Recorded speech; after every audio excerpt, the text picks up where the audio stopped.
Hello, everybody, and welcome to the Monday edition of Moohead Radio. Oops, I forgot my other light. Ooh, let there be light. How's everybody doing after yesterday's March to 0-16 continued? Wow, wow, wow. I don't know. It was a fun weekend for me. Woohoo. Today we'll be talking about a number of things, but I want to warn people in advance. This is going to be a little bit of a controversial program because there are things that are being said and things being done that I personally have a problem with. And when that happens, I'm not afraid to speak out about it because that's my job that I don't get paid for. That's the fun of being unaffiliated. And it's the reason why I'm unaffiliated. For those of you who don't know, I've been affiliated with networks and basically didn't work out because I wanted to say certain things and people didn't really want me to say those things. Joining me today is Tony the Calf. Hi, Tony. Brr. Oh, there he is, the calf himself. Brr. Right. Now, before we really get into the meat of the program, I just want to say one or two more games and I'll kiss your hoof. If the Astros win, I'll kiss the moldy hoof. That's right. Show them the hoof. There it is. Fingers moldy. Are gross. Yeah, and the ladies love the moldy hoof, I know. Yeah. So what I want to start out talking about, the post-game show has taken on a life of its own, Tony. And people love them some misery, apparently. Yeah. Well, but we're getting a lot of comments on the program. And I'm using Mondays to respond to the comments that people have taken their time to write down. As we speak right now, 762 people have watched yesterday's postgame show. I mean, it keeps getting bigger and bigger. If you combine the halftime and postgame show, over 1,000 people watched. Oh. That's a lot. Compared to where I come from, for a cow to be listened to by that many people is pretty damn good. So, yeah, I would say that in years past, it was like 100, 150, and now it's like 1,000. And it's like, so I figure the least I can do is respond to the people.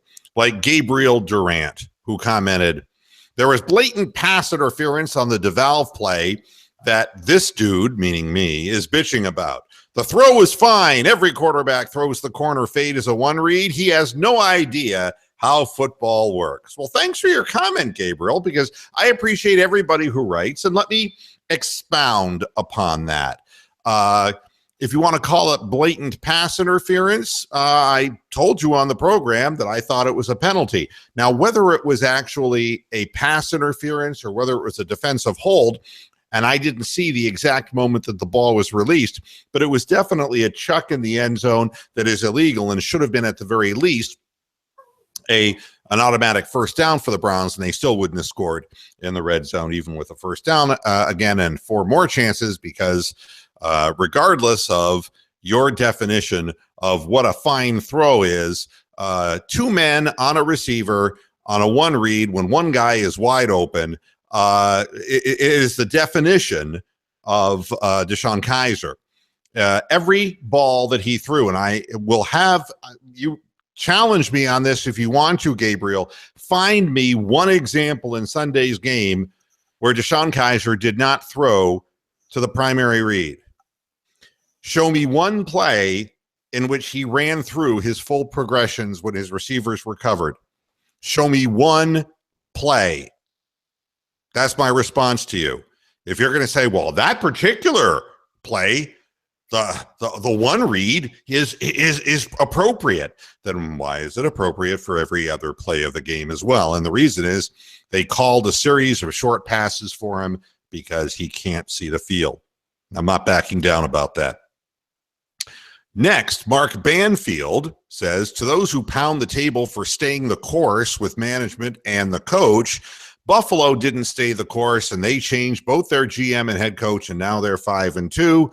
And I would be the first one to say, anytime you eliminate a Ryan, especially named Rex, out of the equation, things can only get better. Thank you to, all right? That guy's an abortion. Oh, yeah. Look at the Jets. Jets are halfway decent without him. Yeah, I mean, everybody seems to, the tide seems to rise.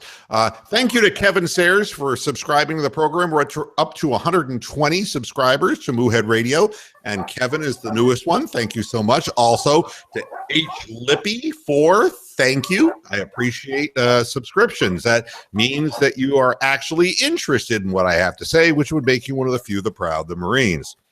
Dovla 666, the mark of the beast, replies. The Rappaport said, firing Hugh Jackson now on the plane home, as we've seen in the past, would be against everything the Browns are trying to do. Changes are expected to come at the end of the season, but do not and will not affect Hugh Jackson. All right. To which I'll say, I'm at the point now where the front office is more important than the head coach, because you got to get players in, and I can't have this front office drafting, 13 or 18 or however many damn picks they have in this coming draft. We can't let them do it again, right? Right. And and I've been hearing fans want them to trade for T.Y. Hilton. What the fuck's the point? Now, for a pint size, no. You got to get a quarterback, and you got to get him in here, and you got to get a front office who is capable. You got to have draft experts. You can't just have these analytics baseball people. I mean, so to Dovla, and I appreciate you subscribing as well, my friend. I never felt that Hugh Jackson would be fired on the plane. I thought maybe he should be ejected from the plane, and then he would be swimming in that lake that he claims he's not swimming in.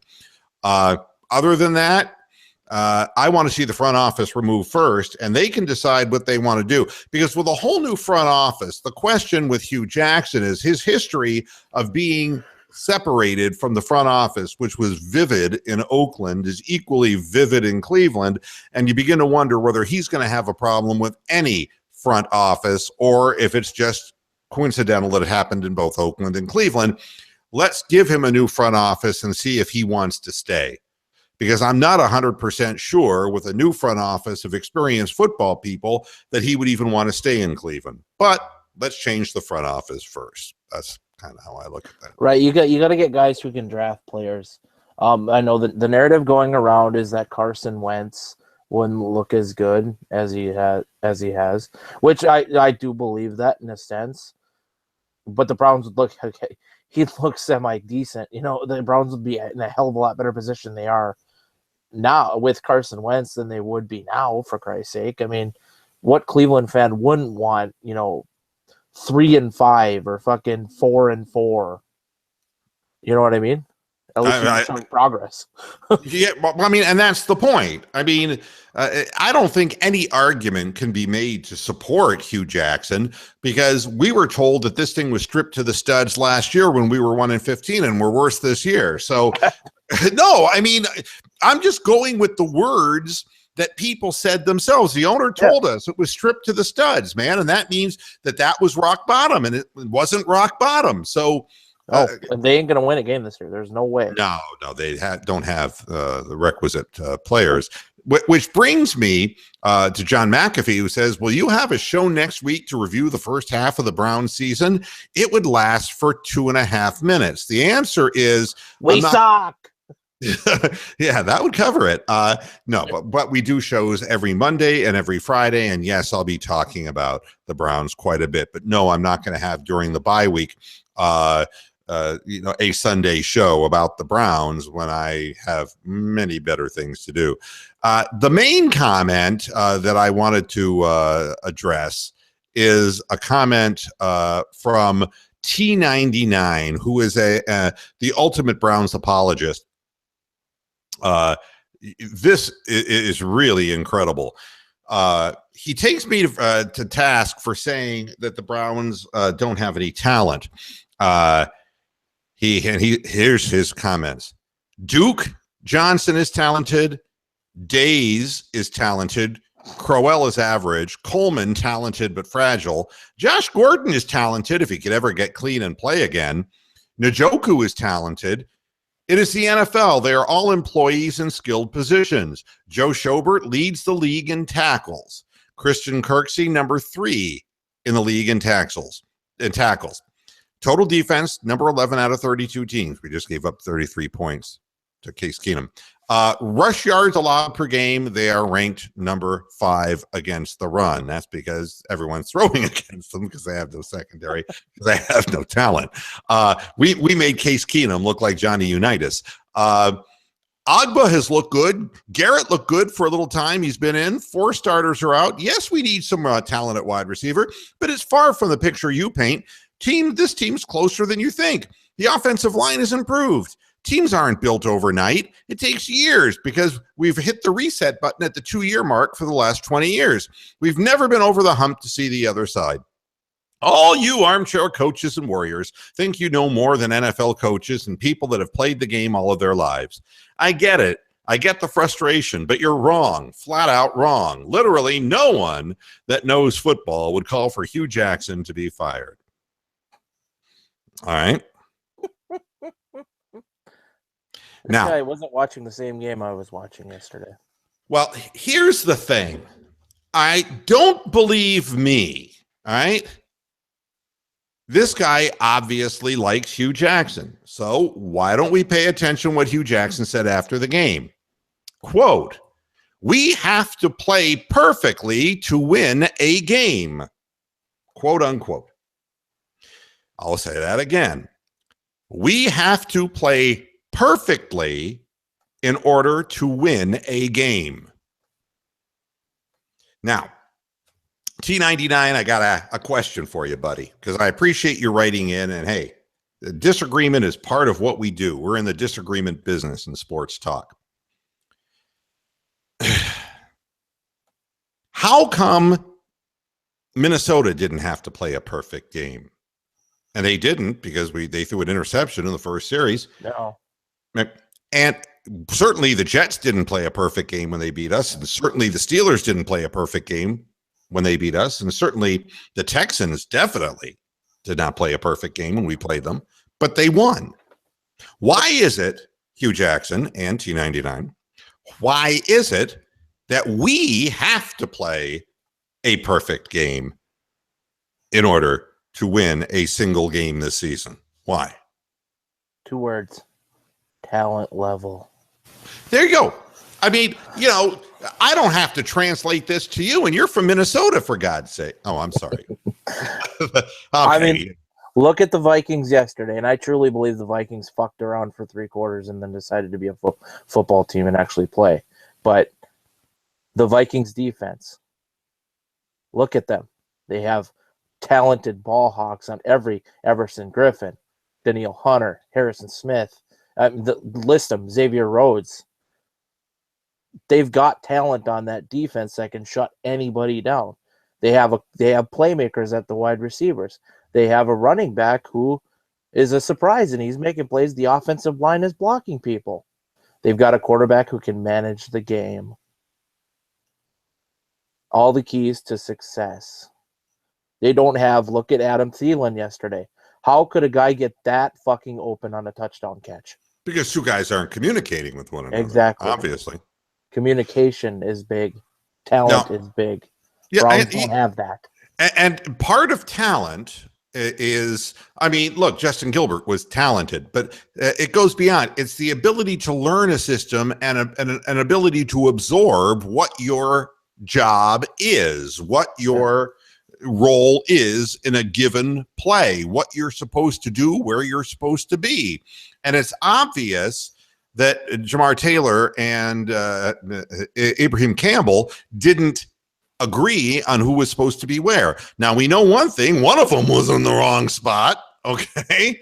Now, I don't know the play diagram, but one of those 2 guys fucked up. We know that, all right? But they're standing there pointing fingers at one another. And, of course, there was no comment after the game as to which guy fucked up. Maybe both of them did. Who in the hell knows? All I know is don't take my word for it, T99. The man you love so much, Cue Ball Hugh, stated in front of the entire world that the team is short on talent, that it has to play a spotless game And then he proceeds to say, as soon as he says that, but of course we know this is football, and that's impossible. It's impossible to play a spotless game because that's just not the way the game is. But we would have to play a perfect spotless game in order to win. Well, I mean, what he's telling you is they have no ability to absorb anything because they're not good enough.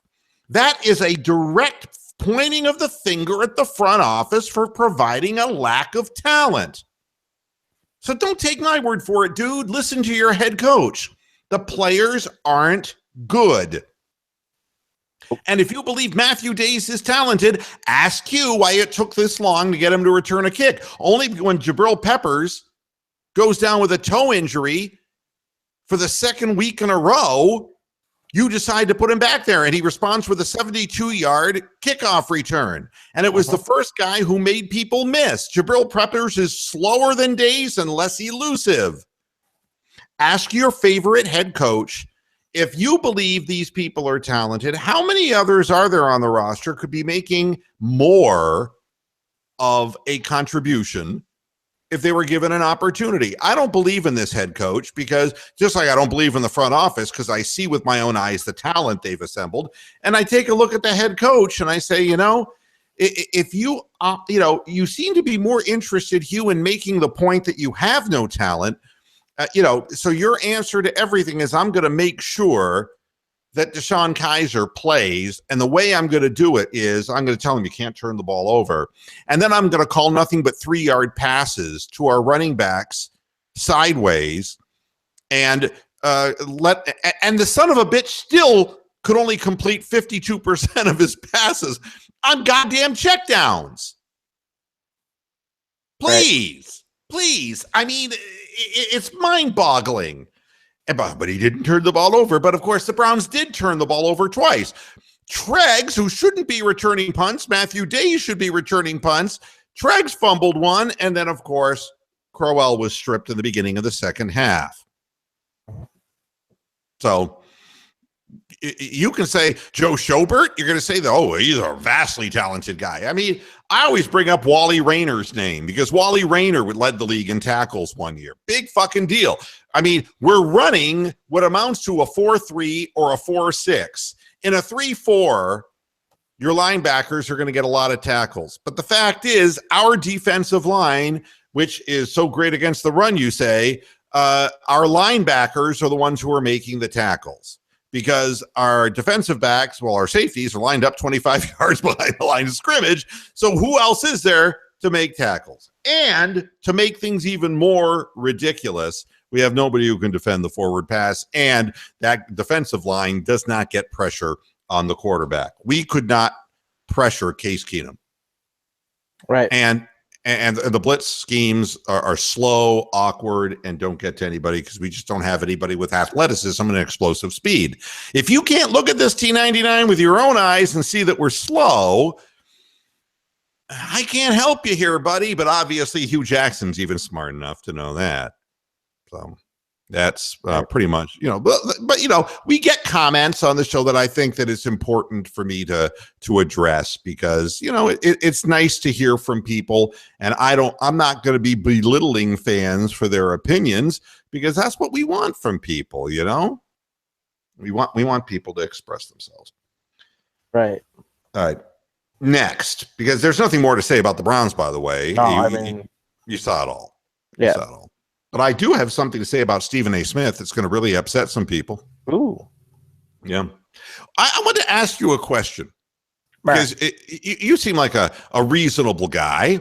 I mean, if I were on ESPN, let's say I was Max Kellerman, all right? Yep.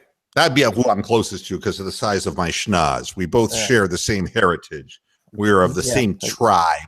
Yeah, right. That kike resemblance. Yeah, that's right. It's familial. Come on, let's not be rude about it. But in all seriousness, if I went on and I was a guest and I guested for Max Kellerman on First Take, yep, and I stared at the camera and I said, I am going to take J.R. Smith to task, and the reason I'm going to take him to task is because he's wearing a hoodie on the basketball court. And I'm going to take Nike to task as well, because Nike is manufacturing this specifically for the NBA, and the NBA players are wearing hoodies in their warm-up, in their pregame.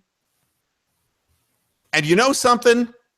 J.R. Smith and all you other guys who are wearing the hoodies, not only is it wrong, it just makes white people think about Trayvon. Now, if I said that on ESPN, what would happen to me? You get thrown off the air. I would get fired, and God only knows what kind of retribution would be directed my way. However, if the black guy on ESPN says that, which is exactly what he said, yep, wearing a hoodie makes white people think about Trayvon. And he directed it at J.R. Smith. It's a typical societal double standard. You know, black guys can call other black people the N-word, but if a white person calls it, they're the worst thing since fucking the nuclear bomb or Holocaust or something like that. You know, it's double standards. Well, that's not the word that would describe Stephen A. Smith. The words would be Uncle Tom. And I'm going to explain. Smith hated it too. Uncle Tom, I saw that. I mean, that is the truth. Oh, yeah. And I don't like these labels. Labels don't get me off. But what Stephen A. Smith did, first of all, what he said was bigoted. All right. It was flat out bigoted, because wearing a hoodie, my wife wears hoodies. I mean, hoodies. I wear hoodies. Fuck. It's not a fucking racial thing. I don't know who makes a racial thing out of that. And why it makes you think about Trayvon, God only knows that's still up your ass and crawled up halfway there and died. What are you trying to incite something? Are you implying that players are wearing the hoodies to protest something that happened all the way back when? Well, I can see kind of, and don't call me crazy, I can see, because when Trayvon was shot by George Zimmerman, he was wearing a hoodie, and for the few months after, people would wear their hoodies in public as support for Trayvon Martin. So I can see why. But Nike has manufactured this for the NBA. It's just fucking retarded. It's NBA gear. I mean, my God, Nike. We're going to say that Nike is a racist group of people who are, But here's the thing that bothers me most, and it's the reason why Stephen A. Smith is an Uncle Tom. And I told him this on Twitter, and I'm sure I'm going to be blocked and all that good stuff. Yep. He used this situation for a reason, because when he comes out and says that, J.R. Smith responded to him saying, "What the hell are you talking about?" It's like, don't make me stand for something that I don't stand for. He says, how in the world does my wearing a hoodie have anything to do with Trayvon? What does that have to do with anything? Don't put me in the middle of something that I'm not in the middle of. All right?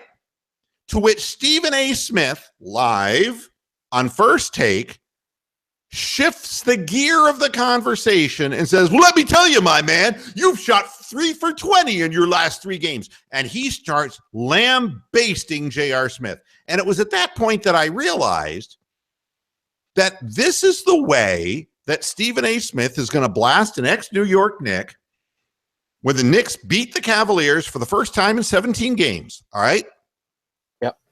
First time in 3 years that they beat the Cleveland Cavaliers, or 4 years, however long it's been, that he was going to jump on J.R. Smith's case because he's not playing well now. And he used a racial hate argument so that he could get J.R. baited to respond, so that then he could come back and say, "Well, I know JR and he's a great guy, but," and he's, you used your own people, dude, to make a stupid comment on a stupid television show. He brags afterwards that his ratings are up 38%. And the way you do it is by doing this to your people. That is the definition of an Uncle Tom. And I will stand by it 100%. And I think other people should take him to task. And I think not me, because I'm obviously not of color, just of large schnoz. People of color should stand up against this asshole. Because if I had said this on national television, you could bet that I'd be just lambasted beyond all recognition. I think it's pathetic. Yeah, it's shock jock radio is what it is. It's baiting for comments. It's no different than what the fuck's the retard that used to host with Stephen A. Smith and is on Fox Sports. Fucking Skip Bayless. Yeah, I mean, it's no different than Skip Bayless. Well, look, here's the deal. If you wanted to get on JR because he's playing poorly and he shot 3 for 20 in his last 3 games, that's a subject you can talk about. What do you have to bring up race and hoodies and Trayvon for? What does that have to do with one thing to the other? Everything's about race in society these days. Yeah, it's just really an unfortunate thing. And, there's so many places I want to go with this. And I'm going to take one step beyond. This is going to be a show that is obviously going to rub some people the wrong way. And more people are watching this program as a result of the postgame show. The postgame show for the Browns and the halftime show is a different tone than this program is. And people will recognize that real quickly. And some of those people aren't going to want to watch this program as a result of it.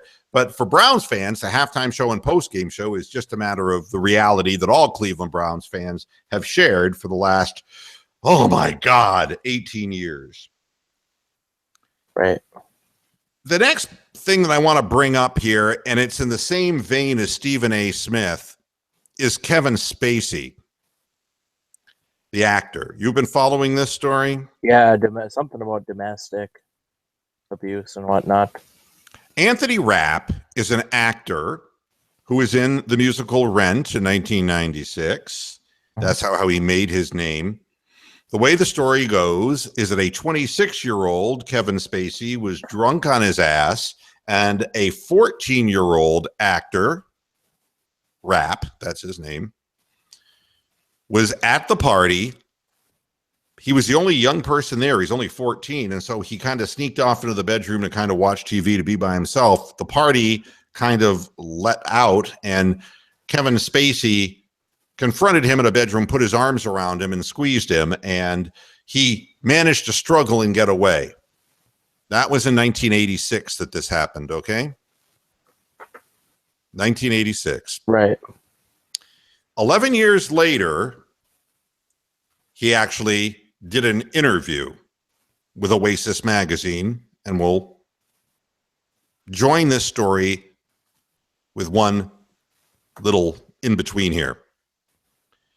Now he has come out 31 years later in this climate of Hollywood sexual abuse and has called out Kevin Spacey for what he did when he was 14 and when Kevin Spacey was 26 and drunk. And what it led to is that Kevin Spacey apologized, and also, because of all of the implications of this, came out as gay. Okay? Yeah. The amazing thing is that gay people got upset with Kevin Spacey because they said this was the wrong time to come out, that it was the wrong time to come out, and that homosexuals have been accused of being pedophiles since time immemorial, and this more than furthers this belief. And that the two things had no business being side by side, and that Kevin Spacey, if he wanted to address the issue of him being a pedophile, and gay people are calling him a pedophile, I want to, for giving a guy a hug? Well, it wasn't a hug. It was a romantic thing. It wasn't like a bro hug, you know? Did he like grab his ass or something? He was in the bed, and he fell on top of him and put his arms around him. He was drunk. He was inebriated. Put his arms around the boy and squeezed tightly, and the boy wriggled away, which probably under the circumstances wasn't that hard, because I guess Kevin Spacey was pretty wasted. because even Rapp himself said that he was inebriated, that Spacey was inebriated. No, his clothes never came off. No, his genitals were never touched. He wasn't penetrated. There was no sex. Right. He was expressing an interest in somebody that he should never have been expressing an interest in. And gay people are referring to him as a pedophile. Now, if he's a pedophile, believe me, the definition of pedophile, there will be other boys who will step up and say, Kevin Spacey did this to me if he's in fact a pedophile. Yeah. Right? I don't believe he's a pedophile. I believe that he was drunk and he... Stupid decisions are made when you're drunk. Oh, I mean, this isn't like Jared Fogle, who had sex with 16 different little boys. I mean... At least so far it isn't, okay? Yeah. So I know, and I'm willing to see it all play out. Yeah. But the funny thing about this is that for 31 years, this actor has been carrying this around with him. All right. I mean, his clothes never came off. He was hugged. It was probably like gross, you know? But why now in 2017 does this guy want to bring it out? Here's the funniest part of this story, and it will tell you everything you need to know about the wacko left. And the wacko left is as bad as the wacko right. Rapp did have an interview with Oasis magazine 11 years after the event happened in 1997. However, he wasn't talking about the event. He was talking about his own sexual identity. The actor explained in the interview that his sexual identity was queer rather than gay. Now, I don't know, all right? I don't want to get into labels, he said. I've never labeled myself except to say I'm queer. The thing that's been most important to me to be out about is that I have been in loving relationships with men. I haven't said I am gay because the truth is I've also been in love with women. Although the truth is I do think I'm primarily homosexual, quote unquote. That's virtually the same thing that Kevin Spacey said in his apology, which is I've been in love with women, I've been in love with men, and now at this time in my life, I am living a gay lifestyle as a gay man. But I guess it's okay for the one guy to do it, not okay for the other guy to do it. Right.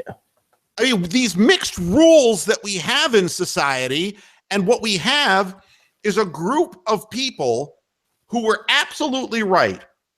Gay people were absolutely right when they were accused of being pedophiles by clergy people. They were claimed to be pedophiles by wacko right-leaning people. They were right to put a stop to that. But who's perpetuating it? They themselves. They're calling one of their own a pedophile. They are labeling him without a trial. And they're saying, we don't want you in our group because of what you did. We don't want you. Like it's their choice, whether they get him or not. He's not joining a club. This isn't fucking country club. I don't know. Right. It just fucking pisses me off. It just, I mean, nobody, you know, why don't these gay people share with us what they did when they were in the human fucking pyramid and they were sniffing substances to make themselves more sexually active than they already were? Why don't we hear about what they were doing when they were 16? Yeah. When do you think they had their first sexual experience, and with whom? Right. I mean, I'm just absolutely flabbergasted about the whole thing.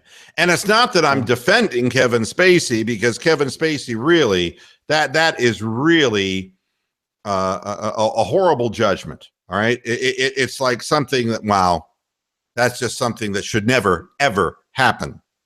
Ever. Right. But God Almighty, I mean, the backlash is so self-righteous that it makes me sick. You know, the only people who honestly believe that gay people are pedophiles are either ultra-religious people or ultra-right people. And the gay community hasn't figured out yet that you're not going to convince these people of anything otherwise. If they haven't figured it out by 2017, that a predilection to be physically attracted to your own sex is different than being attracted to little boys, or little girls.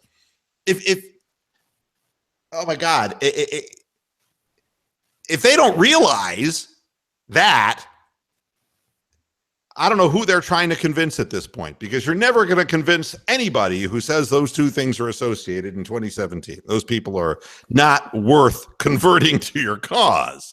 I'd say you're better off embracing Kevin Spacey and explaining what he did wrong rather than just openly condemning, because the same condemnation that you put up with all these years in your life, now you're dishing out. Fuck every one of you. Fuck these gay groups. Let people live their goddamn lives individually. I don't understand what the big deal is. There's another thing I don't understand. I don't know if you saw today, WNBA player Breanna Stewart came out and said I saw the headline. She was assaulted and abused as a child. Yep. Now's the time. Yeah, I don't understand what closure this brings her by making this so public. It's not like she didn't mention her father's name. She didn't mention the person who did it. She just said, I was abused. Out of nowhere. Like, why? It's like the guy who accused Spacey. He said, I never want to see him again. Well, then don't. You're a grown fucking man. Don't see him. If in 31 years you haven't had adequate counseling about a man hug, there's something fucking wrong with you. Nothing happened to you, dude. A gross thing happened to you, but it wasn't like a traumatic thing. Let's talk about PTSD. If we're going to use the word traumatic, let's talk about people who witness people's arms and legs being blown off. Let's talk about really traumatic things, not having some drunken guy lay on top of you in a bed and try to put his arms around you and grope you. Come on, that's no different than what Herbert Walker Bush did to the woman. These people have to start discerning the difference. Right. God, get some fucking counseling, man. Get over it all. Shit. I'll tell a story and then I'll move on. I was in Jackson, Tennessee, and I was managing a radio station there. And we had a live remote broadcast at a nightclub. I'll be right back, Mo. Yep, called the North Fork. The North Fork was it was a dance club, but kind of Bubba style, right? It was not the kind of place that you'd really, let's just say that when fights broke out there, it incorporated breaking furniture over people's heads. And beer bottles over people's heads. It was, it could break out into a fight at any moment. The guy who was managing the club was a younger guy, and we were doing a live remote broadcast, and I was counting cars out in the parking lot because it was a really good crowd coming in from our remote, and I was trying to count and chronicle the number of people who were coming into the club so that we could tell other advertisers that doing live broadcasts for that kind of business was a good way of making money. So I'm out there, and he comes out and he sees that I'm out there, and he starts engaging me in conversation. We're talking about stuff. And the next thing I know, he's running his hands through my hair saying, "You have really nice hair, and I really think you're cute." Okay? Now, I'm sorry.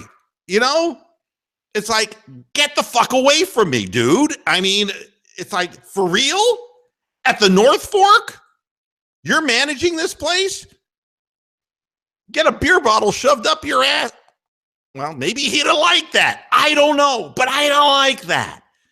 That's not something, And here it is, and it's really about the same amount of time. 1985 is when that happened, 32 years ago. This is the first I've talked about it on the air. It doesn't bother me. It was like gross. It was like, oh, fuck. No, man. No, that's not supposed to happen. The first thing you think of after it happens, you go, ugh, and you wash your hands. And the next thing you do is you say, fuck, was I giving off some kind of unknown gaydar signs? It's like, was it my fault? But no, I never had any counseling about that. For God's sakes, it was a guy who made a horrible misjudgment, and it was really kind of a disgusting moment. But get on with your life. For God's sakes, get real. 41 minutes past the hour of 6 o'clock. You've got to tune to Moohead Radio. Sometimes these shows do go off on tangents, but man, when these stories come all flooding in one after another, you know, I say we have an obligation as human beings to lift one another up. And if we know that our own people, whether it's you're gay or whether you're black, whether you're Jewish or whether you're Christian, that you have an opportunity to raise your people up, you do it. You don't exploit them. You don't use them for your own advantage. You don't do that, Stephen A. Smith. You don't attack somebody, and you know J.R. Smith's family, for God's sakes. If you got an argument to make about him playing lousy, make the argument, but you don't have to drag race into the conversation. As for the Cleveland Cavaliers, it's pathetic right now, folks. It's bad. All right. We look old. We look slow. We look like we can't keep up with the opposition. Ty Lue said so. Austin Carr, in an oops moment on the air, said, Fred, we look old. It's like, yeah, thanks for that. Yeah. That's absolutely correct. You look old. Everybody looks old on the Cavaliers right now. And why? Why is this happening? I agree with what LeBron said, by the way, after the game. They asked, what does this team need? And he goes, a win. And I do believe that they are just, you know, we've at the last minute assembled a bunch of people who are used to having the ball in their hands all the time.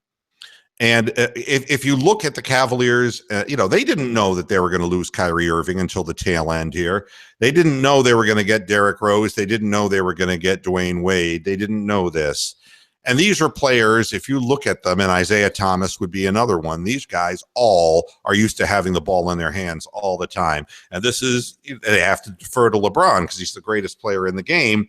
And as anyone will tell you, Kevin Love, Chris Bosh, all of them, there is a horrible first-year adjustment getting used to playing in LeBron's world because you are going to be relegated to spot position on the floor, and you will receive, but you got to be patient. And the problem is when you're the number one go-to guy with the ball in your hands a large percentage of the time, camping out in the corner, you can ask K-Love about this. It's not an easy thing to just camp out and wait for the distributor to give you the ball. And that's really the huge thing that's wrong with the Cavaliers. The energy is lacking because players don't know what to do. They're not guys who are spacing guys. We right now have a lineup that doesn't understand what their roles are and isn't committed to this. And a few good things need to happen for them to get committed. We've seen this before.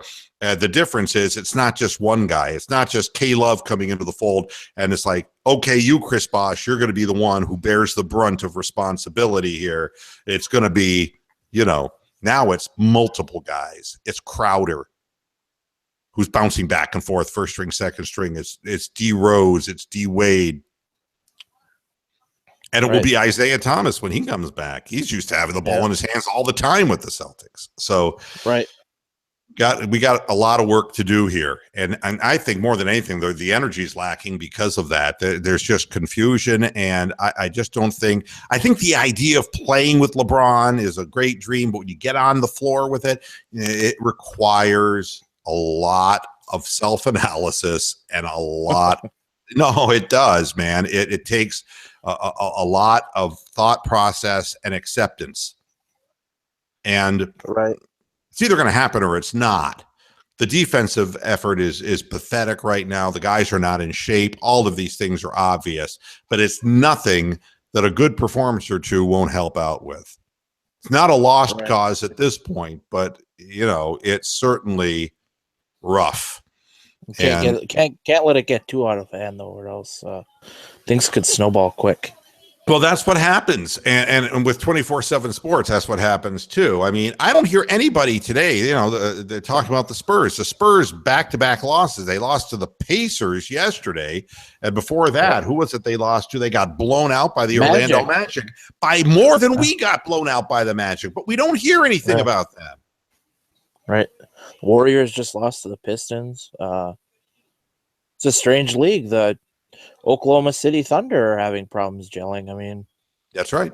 All the teams that bring in new pieces. I mean, these guys are not used to playing with one another, and there was no practice. There was no preseason. I mean, this is tough, and it's not just us. It is league-wide. And when you see the Nets beating people, when you see the Magic beating people, when you start seeing, the young teams who are at least playing together for the second or third year, like your Wolves in some instances, but there are better examples. Like, I'll tell you, a good example is the Pelican team we lost to. I mean, now this is the second year that the two bigs have played together, and they look like a different bunch. They're bad freaking news. Okay. Go ahead. I said, oh yeah. Yeah. No, I mean, I just don't, I think young legs in a system that they're comfortable with. And right now they're going to run over guys who are, you're really not sure what they're supposed to be doing. I mean, if you have to think about it, it's taking too long. The game is that fast. So. Right. And we'll see. It helps that you got young guys. This is where veterans are so key because they adapt quick. It's like, look at the Wolves. Their 3 wins have come when Jimmy Butler was on the court. Now, obviously, they did lose the opener at San Antonio. But then Jimmy Butler gets sick I think he had like an upper respiratory infection and didn't play against Indiana and Detroit, and we got our fucking brakes beaten off of us. The veterans help big time, especially early in the season. Oh, by the way, I forgot to pick the Baltimore game. All right. Yeah. It has that for stupid. I ran the table on the rest of the games, and I did, that I picked that game correctly, the Baltimore game. Right. I just didn't put it in time. Consequently, I am now tied for third in the league. Ooh. So I ran the table. So, hey, Mr. Moohead is only 2 behind Pure Rage, 3 behind the second coming of Dwayne Bowen, tied with Sundance, and tied with the Fafa's Follies and Gmo. So, there we are. Is this going to be there? You finally win your own Pick'em League? No, I'm not allowed to. I'll purposely make bad picks. I'm not allowed to win the virtual coffee mug. I have too many of them. In fact, that's why I'm giving them away. Yeah. At any rate, I know what I can talk to you about because you're into this World Series thing. Yeah. Yeah. Not so much me. The World Series thing. I mean, the last 2 games are the stuff of which publicity people dream of, right? Oh, yeah. I mean, this is like, did you think they were great games? Oh, I thought last night's game was incredible or was a good game. The other 3, not so much, but last night's game was really one of those that, in 10 years, they'll talk about it. Yeah. Now, here's my problem. And of course, I always have to have a problem with everything, right? And I know what baseball's problems are from a marketing perspective is that the game's slow and that the game's dull. There isn't the action, and that World Series traditionally has meant pitching battles. The teams with the best pitchers win, right, and that the strike zone is extended in the World Series. This is the way it's been because I've been a baseball fan as a kid. I'm 60 years old. For 50 years, I've been watching baseball, right? So, the World Series was always like, we're going to give a little extra to the pitcher and a little less to the hitters. And, it's going to be a grinded out kind of baseball. And it's going to really be a nail biting kind of thing for the fans. But in today's world where basketball is run and gun, 3-point shooting, scoring 130, 140 points a night, and in football where we have the hurry up offense and we have all these great little offensive schemes and the defenders are not allowed to touch anybody. We love games like the one we saw with the Seahawks, the Texans. We love the 41-38 football shootouts, right? Right. But baseball never had that option until now.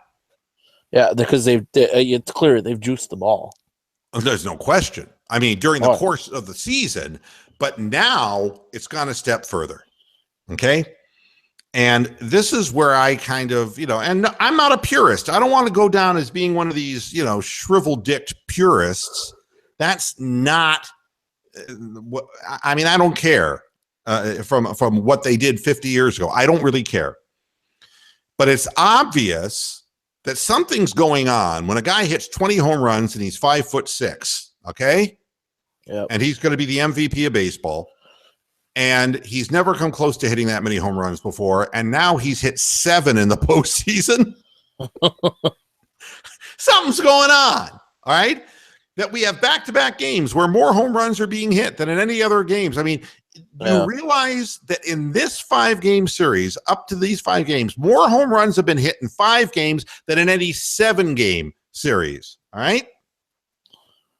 Right. And we've only just begun. And the pitchers are complaining because they're not saying just that the balls are juiced. They're too slick. You can't rub them down. Something has happened. And they started doing advanced metrics on this. And what they've discovered might make a whole lot of sense to Cleveland Indians fans on why the Corey Kluber you saw in the postseason was not the same Corey Kluber you saw in the regular season. Right.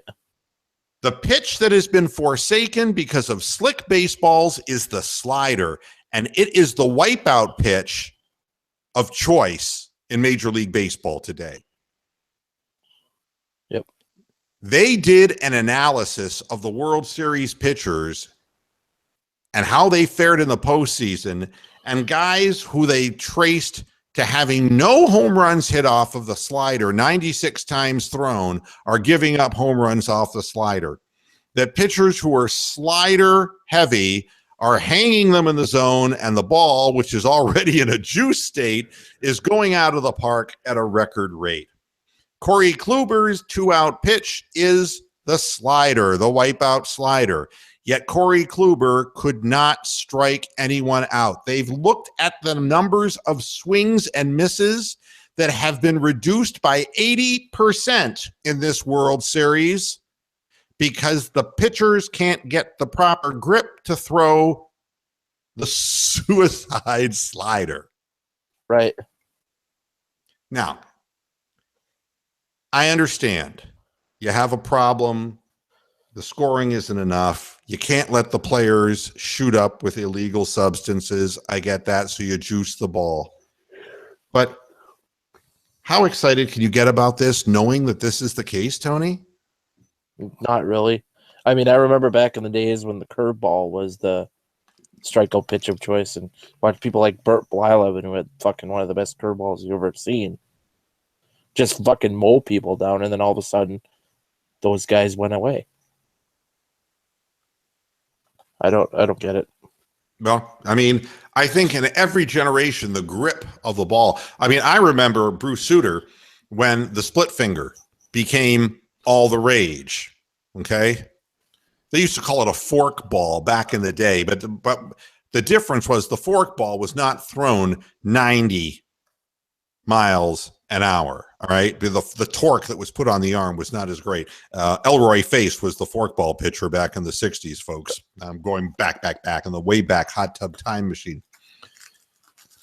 Today's pitch is a slider, but the slider is held differently than the traditional slider. And the speed and the force at which it's thrown and the bite and the late break, this is the pitch of choice, not only for Kluber, who's going to win the Cy Young, but for Betances, the relief pitcher for the New York Yankees, guys who just wipe out the opposition by throwing sliders. I mean, it is the 2-strike pitch. Take that away from somebody. You're changing the equipment. I mean, in a postseason, wow. I'm just like astounded. And it's like, and the other thing that kills me, and I'm going to give credit where it's due. Mike and Mike, I was watching while I was working out in the gym this morning, and I like it. Greeny actually made a really valid point, and I always try to ascribe a take, if it's not mine, to the person who created it. And what he said was, I was a baseball fan when I was a kid growing up. He goes, my kids today can't even watch the baseball games because they're on so late. He said the games carry on so long that the kids have to be in bed and they can't watch the World Series. Major League Baseball is kind of working at cross purposes because the networks are paying so much to Big League Baseball to televise the games that the games have to run in the most profitable advertising hours, which is 10 to 11:30 p.m. In case you didn't know, 10 to 11:30 is the gold mine where they can mine the greatest, highest advertising rate. Right. So they have to start the games at a certain time so they can take advantage of that window to get the top dollar for the ads, even if that means that the young people that they're trying to titillate by having 13 to 12 games aren't even up to watch them. Right. Everything is run by money. Everything, big business. You know, if you want your sport to be seen by more people, I mean, it's one thing I can say about football. Shit, man. I mean, 1 o'clock in the afternoon, I'm watching the Browns, and then when I'm done, I can go out and ride my bike. You know, I still got some day left over. I know when the game's going to be on. Anyone can watch. You know, church has let out. Anybody can watch a damn football game. But the thing that's amazing to me is the baseball season has to go on 162 games. By the time they get into the World Series, if it's in a northern city, if your Twins, for example, had won. What's the weather like up there now, Tony? 33, and there's snow on the ground. There you go. I mean, you tell me, how intelligent is it to push baseball back this far and to make sure that it's late at night? I mean, come on. It's like one side of your mouth, you're saying we're really trying to make this more fan-friendly. But on the other hand, no. Fans tune out. The baseball seasons are so long, fans tune out. They'll watch the first 2 weeks and then see ya. And then come back for the playoffs. What the hell? I couldn't have watched that World Series game. I mean, what was it? 1 o'clock in the morning, 1:30 in the morning, that thing was finished. Right. I mean, I can't stay up that late. I got things that I had to do today. I mean, I can't do that. I mean, the vast majority of people who are, workaday people, I mean, it's Sunday. You got to go to work on Monday. You can't stay up to 1 o'clock, 1:30 in the morning, watching a baseball game, getting all adrenalized, then try to go to sleep and show up to work all wiped out. You can't do that. Right.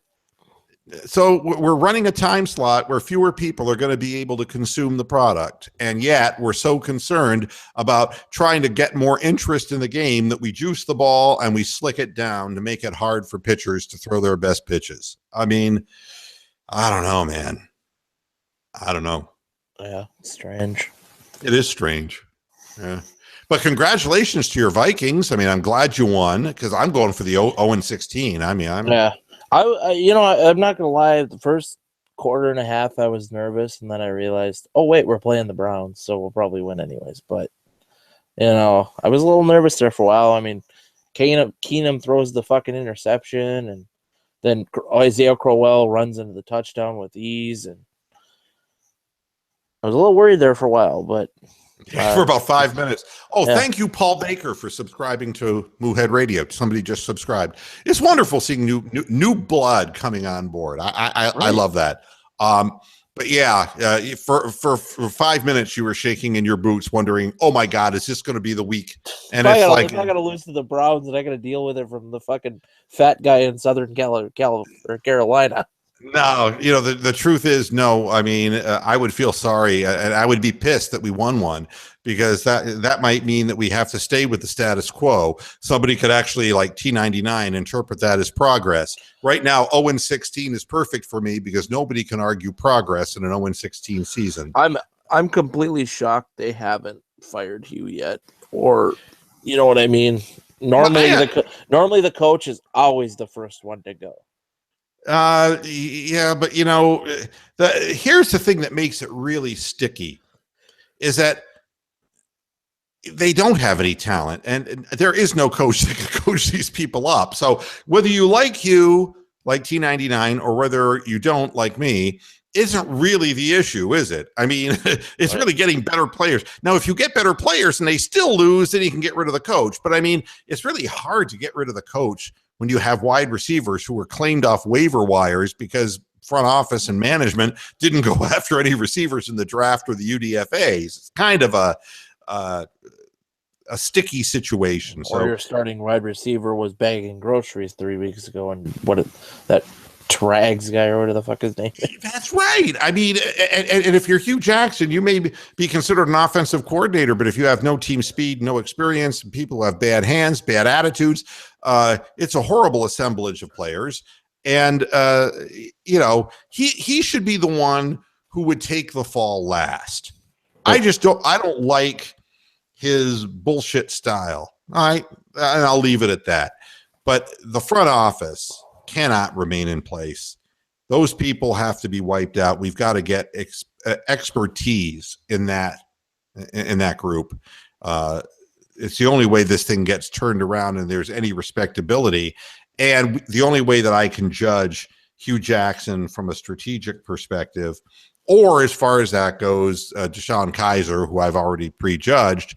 But if you put wide receivers who get open in the middle of the field and he's throwing 4 yards behind him, then everyone can agree on this, But right now, there's nobody open downfield, and it's a very difficult situation, and one that nobody else has to face. The Browns are so much worse than every other team. We would get beat easily by the 49ers, the other 0-8 team. They would easily beat us. Yeah. And it would be fucking Brian Hoyer would be the one to beat you too. Yeah, and they got slaughtered yesterday. I mean, they're no good. But man, there's a big difference between being a bad NFL team and not even being an NFL team. Browns aren't even an NFL caliber team. It's really embarrassing. And so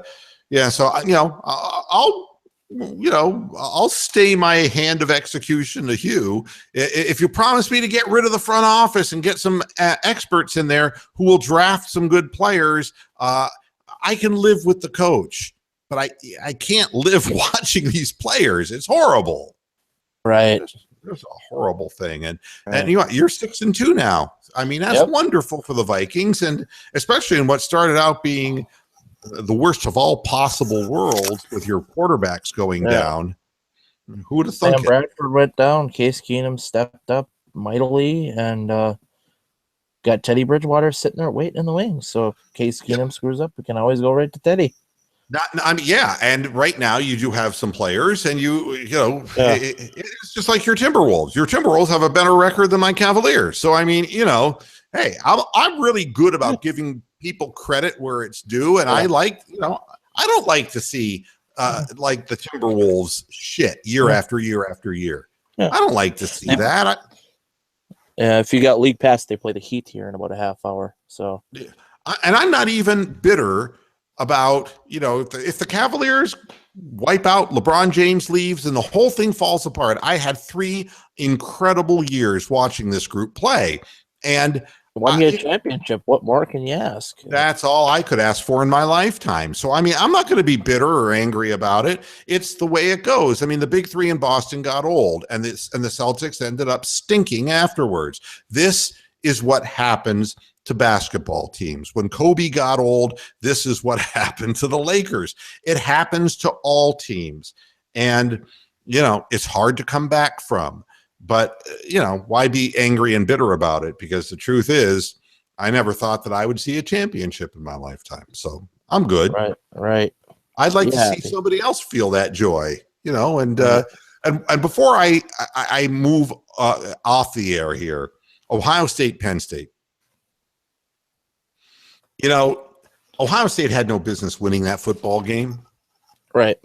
You know it. I know it. The world knows it. Urban Meyer knows it. For every disgrace, there is grace. And JT Barrett got his grace. You know, this was all about JT Barrett. Could he win a big game? And Penn State and Franklin, could they win a big game on the road? That's what this all came down to. Yeah. That's what it all came down to. And we got an answer. 16 passes in a row that guy completed. I don't know that if he could stand in an open field and do 16 in a row. I mean, it was unbelievable. He was putting the ball on a dime, and it was almost like he was possessed. Yep. And as often as I've seen it with the Browns and with other football teams, Penn State took their foot off the gas and went conservative. And I will never for the world understand. I mean, they shriveled up and blew away in the wind, that blocked punt, and then suddenly giving up yards in chunks. I mean, they just took their foot off the gas.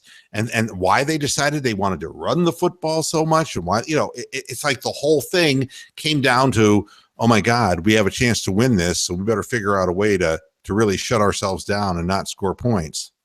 You're up 35-20, and this is what happens to you. You know, it's like, right.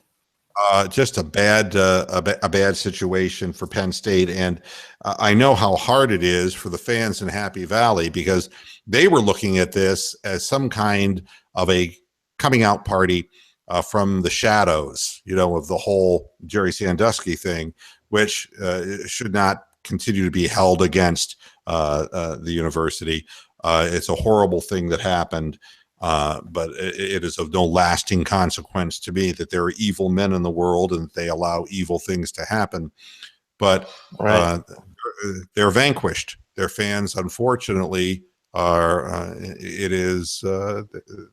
There was no happy ending and happy, you know, for Happy Valley. It's just a real collapse. And Urban Meyer, by the hair of his chin. I've never seen a worse first half of football. Ohio State just committing blunder after blunder. And it is amazing in the college game with kids as young as this, the swings that can go back and forth. And I mean, if you would have told me Ohio State was going to win that game, I didn't believe that until the middle of the fourth quarter. And I said, oh my God, I've seen this ending before, and Ohio State's going to win this game. Oh yeah. And they got to live with that. Penn State's got to live with that. And that's hard, because that wipes out all of their national championship aspirations. It wipes out everything in a game that they had signed, sealed, and delivered. Oh yeah. Unless they get lucky and a bunch of these teams start losing, which I don't know. I don't think Ohio State's going to lose. They might lose to Michigan, but I mean, the top four is so loaded right now. You don't know who to fucking put in there. Yeah. I mean, Alabama's the sure, but the rest of them, you know, I've met a girl down here who does sideline reporting for a local Fox affiliate, my Fox 40 in Greenville, South Carolina, and she really talks SEC football left and right. And honestly, I mean, you got the possibility of 5 new coach hires coming this offseason in the SEC. Now, who'd have thunk that? McElwain's already gone. All right. I mean, you might as well scratch out Florida State. They've just, you know, in the ACC, they've fallen off the map. Okay. Yeah. They're just like gone. I mean, who is the other one? Nebraska, who had passed on Frost, who is now the head coach at UCF, that is just railing everybody and is up to like number 17 in the nation, University of Central Florida, folks. And they're going to try to, and Frost was the former quarterback in Nebraska. They're going to supposedly try to lure him from UCF to Nebraska. There's 5 different SEC teams could have new coaches. That's crazy. For the most solid football conference in America that was listed as such for the past several years. Wow. Arkansas is another one that they're saying could get a new head coach. There's all this just off the top of my head, but it really is amazing. And, and I give Franklin credit for the job he's done at Penn State, and there should have been a happier ending for that community based upon how he's turned around that program. He's done such a better job than Harbaugh up in Michigan, and Harbaugh has got the same damn record that his predecessor did, Right. They looked at the records, and it's the same. What was that guy's name? The guy who was the old Michigan? Brady Hoke. Brady Hoke, yeah. Same record. So for all the talk and the bluster, you go with the people who are giving results. So I kind of felt bad for Penn State in one respect, but I felt great for JT Barrett because the guy's taken a lot of crap, and boy, he stepped up huge. Yeah. Anything you want to say before I get the hell out of here? Yeah, 6:10. I want to go watch the Wolves and eat dinner. So glad I could join you today, at least. Yeah, I'm glad to see you, and I hope your Wolves do well, and they should. Miami is not loaded this year. Nah, and Whiteside isn't playing tonight. I guess he's sick or something. So, well, he didn't play against the Celtics the other night either, and the Celtics, the Celtics got by them. But it wasn't easy for the Celtics. But Celtics look a whole lot better than the Cavaliers do, by the way. Yeah. So we're all nursing our wounds. Right. All righty, Moo. I'll talk to you later. You got it, man. Bye-bye. Bye. Thanks, everybody, for tuning into this edition of Moohead Radio. If I've upset any of you, well, I do apologize, but opinions are just that. They're opinions. If you have any comments you want to make about this program, leave them up on YouTube, and I will respond on the next program, which is generally on Friday. Sometimes I'll throw in a Wednesday special, but I always like to respond to all comments. You guys are driving the bus, in essence. The conversations that happen on this program, we start out as much as I can in the beginning of a program talking about your comments because A, it means a lot to me, and two, what you think in the end is really more important than what I think anyway. Thanks for tuning in, and I'll see you again maybe Wednesday, definitely Friday. Until then, hasta la vista, Pastor Heads. Good night.